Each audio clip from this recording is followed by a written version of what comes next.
ముఖ్యమంత్రి మండి వైఖరి, వికలాంగుల సమస్యల పట్ల ముఖ్యమంత్రి మండి వైఖరి, వికలాంగుల సమస్యలు పరిష్కరించకుండా హుజూర్నగర్ వస్తున్న ముఖ్యమంత్రి మండి వైఖరి, వికలాంగుల సమస్యలు పరిష్కరించకుండా హుజూర్నగర్ వస్తున్న ముఖ్యమంత్రి మండి వైఖరి.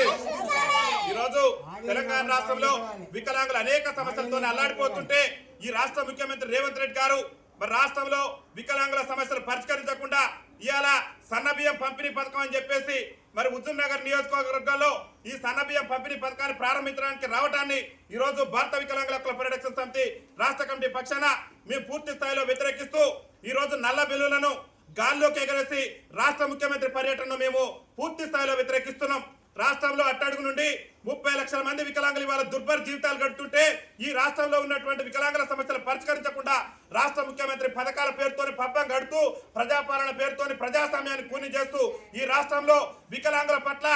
వివక్ష ప్రదర్శిస్తున్నటువంటి ఈ రాష్ట్ర ముఖ్యమంత్రి రేవంత్ రెడ్డి గారి తీరును నిరసిస్తూ ఈ రోజు ఏదైతే మరి ఉగాది పండుగ రోజు ఈ రోజు మరి రాష్ట్ర ముఖ్యమంత్రి కొత్త సంవత్సరం రోజైనా తెలుగు వారి కొత్త సంవత్సరం రోజైనా మా వికలాంగుల సమస్యల పరిష్కారం కోసం కృషి చేస్తారని చెప్పి ఎన్నికల మేనిఫెస్టోలో కాంగ్రెస్ పార్టీ ఎన్నికల మేనిఫెస్టోలో ఆనాడు పిసిసి అధ్యక్షుడిగా ఉండి మేము అధికారంలోకి వస్తే అదే నెల నుంచి వికలాంగుల పెన్షన్లు 6,000 చేస్తాం, వృద్ధులు వితంతులు బీడీ కార్మికుల పెన్షన్లు అన్నింటిని కూడా 4,000 చేస్తామని చెప్పేసి రాష్ట్ర ముఖ్యమంత్రి రేవంత్ రెడ్డి గారు హామీ ఇచ్చి నేటి వరకు ఏ ఒక్క పెన్షన్ కూడా పెంచకుండా 15 నెలల పాలన పూర్తి చేసుకొని రేవంత్ రెడ్డి పెన్షన్దారుల పట్ల వివక్ష ప్రదర్శిస్తున్న తీరును నిరసిస్తూ ఈ రోజు సూర్యాపేట జిల్లాలో ముఖ్యమంత్రి రేవంత్ రెడ్డి గారి పర్యటనను భారత వికలాంగుల హక్కుల పరిరక్షణ సమితి రాష్ట్ర కమిటీ పక్షాన మేము పూర్తి స్థాయిలో వ్యతిరేకిస్తున్నాం. రాష్ట్ర ముఖ్యమంత్రి గారికి చలనం కలగాలి. ఇవాళ వికలాంగుల సమాజం నల్ల బెలూన్లను రాష్ట్ర ముఖ్యమంత్రి పర్యటనను నిరసిస్తూ నల్ల బెలూన్లను ఇవాళ గాల్లో ఎగరేసేటటువంటి పరిస్థితి ఈ తెలంగాణ రాష్ట్రంలో దాపురించిందంటే రాష్ట్రంలో మరి